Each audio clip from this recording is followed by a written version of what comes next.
पूज्य संत चेतन दास जी महाराज पीताम्बरा पीठ के साधक आदरणीय कमलेश जी दुबे, समाज सेवी श्रीमती छाया गुप्ता दीदी, मेरे सामने उपस्थित सभी सज्जन बंधु भगिनी, राष्ट्रीय स्वयंसेवक संघ के शताब्दी वर्ष पर आयोजित इस हिंदू सम्मेलन में हम सब लोग पधारे हैं। ऐसे देश भर के अंदर 1 लाख से अधिक हिंदू सम्मेलन आयोजित हो रहे हैं, जिसमें एक बहुत बड़ी मात्रा में पूज्य संतों का सानिध्य ये प्राप्त हो रहा है। आज भी कुछ ऐसा ही अवसर है कि हमारे बीच में पूज्य संत, धर्म के, सनातन के मर्मज्ञ ऐसे हमारे मध्य में विराजमान है। अभी महाराज जी चर्चा कर रहे थे कि सनातन पर बोलना चाहिए। ऐसे विद्वज्जन मंच पर बैठे हो तो थोड़ा बोलना कठिन होता है, इसलिए आशीर्वाद लेकर आया हूं।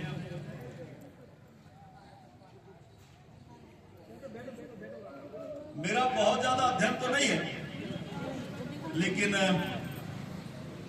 अपने यहां कहते हैं कि जो विद्वानों के सहवास में रहता है, यस्तु संचरते देशान यस्तु सेवेत पंडितान तस्य विस्तारिता बुद्धि तैल बिंदुरिवाम। जो देशाटन करता है, प्रवास करता है, जो विद्वानों के सहवास में रहता है, उसकी बुद्धि पानी में गिरे तेल बिंदु के समान सतत बढ़ती जाती है।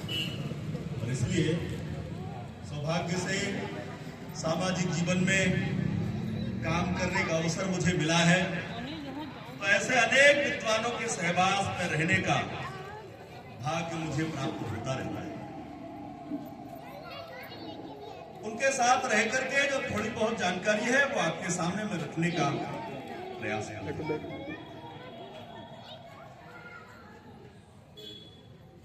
आजकल सनातन को लेकर के एक बड़ी टीका टिप्पणी होती है। जो सनातन नहीं मिटा लंकेश की तलवार से, जो सनातन नहीं मिटा कंस की हुंकार से, वो सनातन क्या मिटेगा चंद लोगों की बकवास। ये सनातन कब से? सनातन की पहचान क्या है? जब कुछ नहीं था तब सनातन था, जब कुछ नहीं रहेगा तब सनातन रहेगा। जो कभी समाप्त नहीं हो सकता, जो सनातन काल से चला आ रहा है, वो सनातन है।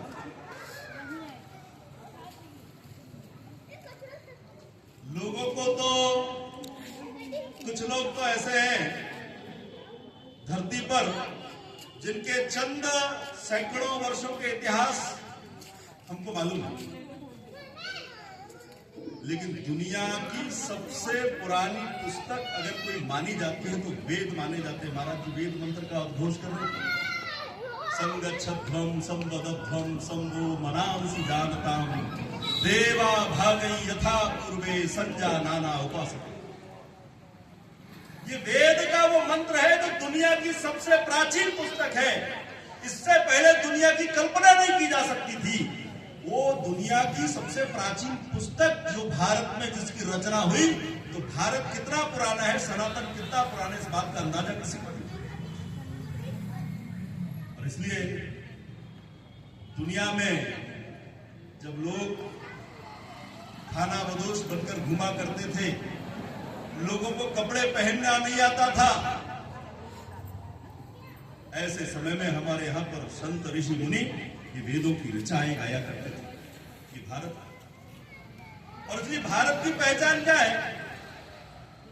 वो सनातन है, हम सब सनातनी हैं, लेकिन वर्तमान में वो हिंदू हो गया है कि हम हिंदू हैं।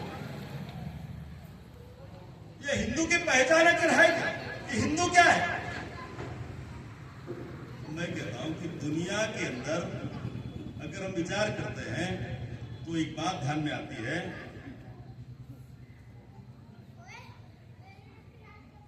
भारत का व्यक्ति अगर दुनिया के अंदर कहीं पर जाता है तो उसकी पहचान किस नाम से होती है?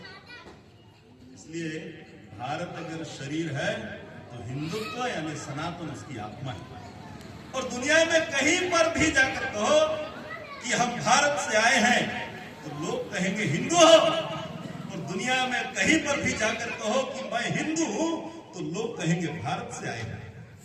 इसलिए भारत और हिंदू अलग अलग नहीं है, ये एक ही है। इसलिए हम कहते हैं हिंदुत्व ही राष्ट्रीयत्व है। और दुनिया के अंदर जब तक एक भी हिंदू जीवित है तब तक यह भारत हिंदू राष्ट्र है। और इसलिए भारत की पहचान हिंदू से है और हिंदू की पहचान भारत से है। जो हिंदू चिंतन है वो सनातन है, वो सार्वकालिक है, वो प्रासंगिक है। और इसलिए हिंदू चिंतन क्या है, सनातन का चिंतन क्या है, सनातन क्या सोचता है, क्या विचारधारा है, तो बहुत ज्यादा बड़ी बहस करने की आवश्यकता नहीं है। बहुत कोई वेद पुराण पढ़ के उनमें कोई तर्क देने की आवश्यकता नहीं है। आज भी भारत के गांव के मंदिर की चौखट पर खड़ा होकर के यहाँ का अनपढ़ अंगूठा छाप आदमी भी जहां पर आरती के बाद प्रतिदिन जो बोला करता है, धर्म की अधर्म का प्राणियों में और विश्व का, यही हिंदुत्व है। दुनिया के किसी भी संप्रदाय के अंदर, दुनिया में पनपे किसी भी विचारधारा के अंदर जहां पर इतनी उदारता नहीं है, कहीं पर भी जाकर देख लीजिए जहां पर रोज इबादत के बाद, आरती के बाद, पूजन के बाद जहां पर ये कहा जाता हो धर्म की जय हो, धर्म का नाश हो, प्राणियों में सद्भावना हो, विश्व का कल्याण हो, ये केवल भारत ही बोल सकता है, केवल हिंदू ही बोल सकता है। इसी का नाम हिंदुत्व है। धर्म की जय करना है तो क्या करना है? तो धर्म की जय करना है तो अधर्म का नाश करना पड़ेगा। अधर्म के नाश करने से धर्म की जय होगी, ना कि धर्म की जय करने से धर्म का नाश होगा। इस बात को ध्यान रखना पड़ेगा। और इसलिए धर्म की जय, अधर्म का नाश होगा तो धर्म की जय होगी, और धर्म की जब जय होगी तो प्राणियों में सद्भावना होगी। हम केवल मनुष्य मात्र में सद्भावना नहीं चाहते। हिंदू तो यहां पर जड़ चेतन, पेड़ पौधे, पत्थर, छोटे प्राणी के अंदर भी भगवान के रूप को देखता है। इसी का नाम सनातन है। और इसलिए इस सनातन ये दुनिया के कल्याण का प्रतीक है।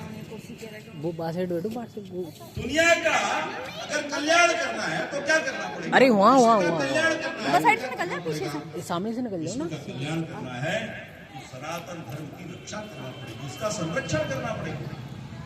और इसलिए अपने आप पर कहा गया है कि धर्मो रक्षति रक्षिता। अगर हम धर्म की रक्षा करेंगे तो धर्म हमारी रक्षा करेगा। स्वामी विवेकानंद जी ने भी कहा है कि जब तक ये हिंदू जाति अपने पूर्वजों की इस महान विरासत को नहीं भूलती, तब तक कोई भी विश्व की शक्ति इसका नाश नहीं कर सकती।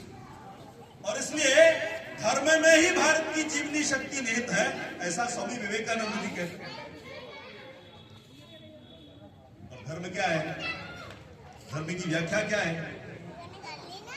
भारत के मूल से जितने भी धर्म, पंथ, संप्रदाय निकले हुए हैं, उनका मूल उठाकर देख लीजिए। धर्म के 4 पैर हैं, सत्य, करुणा, शुचिता और तपस्या।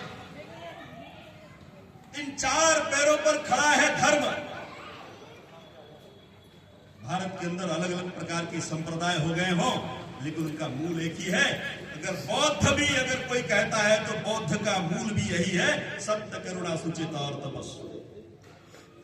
कोई जैन धर्म की बात करता है, तीर्थंकर की बात करता है, उसका भी यही मूल है, सत्य, करुणा, शुचिता और तपस्या। भारत मूल के जितने भी धर्म हैं जो सनातन की परंपरा से निकले हैं, उनका मूल है सत्य, करुणा, शुचिता और तपस्या। इसी का नाम धर्म है।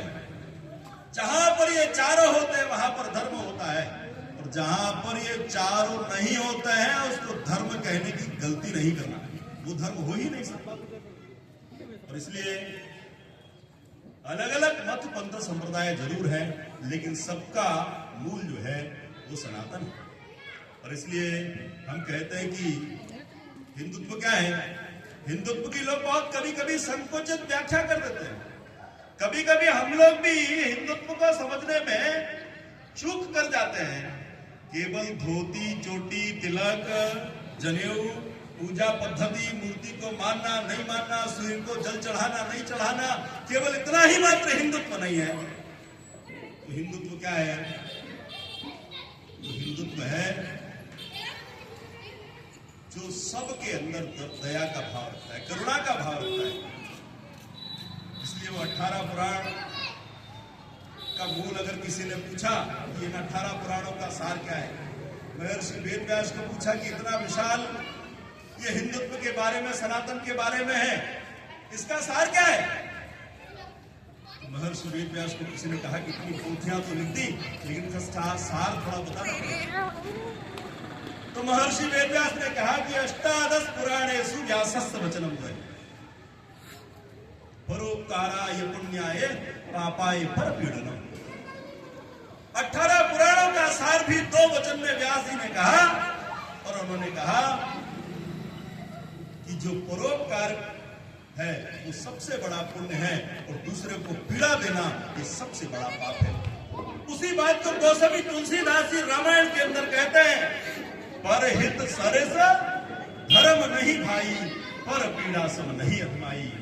दूसरों की सहायता करना, दूसरों को के अच्छे उनके बारे में, उनके हित के बारे में सोचना ये धर्म है, और दूसरे को पीड़ा देना ये अधर्म है।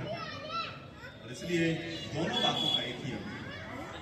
इसलिए भारत ने क्या कहा? भारत का विचार क्या है? भारत का विचार है वसुधैव कुटुंबकम।